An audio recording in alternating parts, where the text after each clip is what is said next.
The other day, I was talking to my dad while petting my dog, and while looking at my dog wagging her tail, I thought to myself, what if humans had tails? And before you ask, no, I am not a furry. But genuinely, what if humans were born biologically with tails? I mean, we know monkeys have tails, and they use those to hang around in trees and stuff. Like spider monkeys that use their tails to swing around branches, almost like an extra hand. And since humans evolved from monkeys, we still have our tailbone as part of our skeleton. Although the tailbone still has a function for the body, we don't get the benefit of having the tail itself.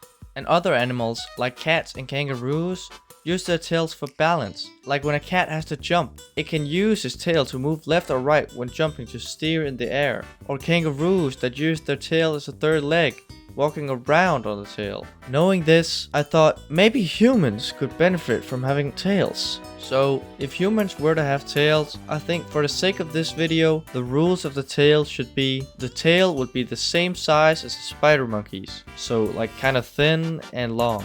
The tail would be as strong as a kangaroo's, so you could support your whole body weight on it and not like injure the tail. The tail would be as controllable as your hand, so it would kind of be acting like a third hand. Just so the possibilities aren't too restricted, but we're still staying relatively realistic.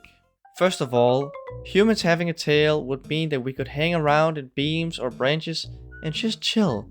Imagine you come home after a stressful day on the job or from school and you just want to relax and feel weightless.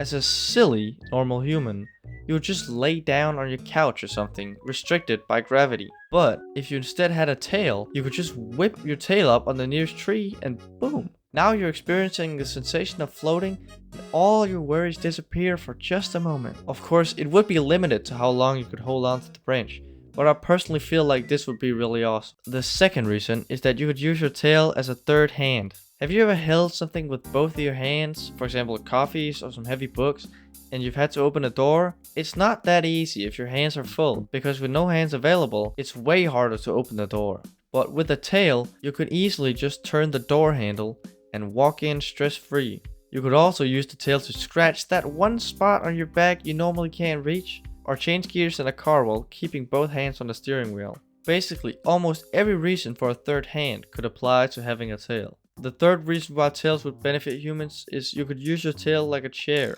Imagine you're standing in line for a long time and your legs and feet begin to hurt. Instead of standing up the whole time, you could just sit down on your tail whenever you wanted. You could sit down at the bus stop, waiting in line, in a park, and you could just start reading or something. Fourth reason is not so much a benefit, but you could invent and participate in new sports or activities. For example, you could have a sport where you would balance on your tail, you could throw a ball just using your tail, and you could probably even jump higher with the extra force. Also, because your tail would be as strong as a kangaroo's, it could mean that you could use it as a third leg, assuming it's long enough to reach the ground. And it could maybe even make you run faster, opening up possibilities for both new and existing sports. The fifth and final reason why a tail would benefit humans: you could be freaky with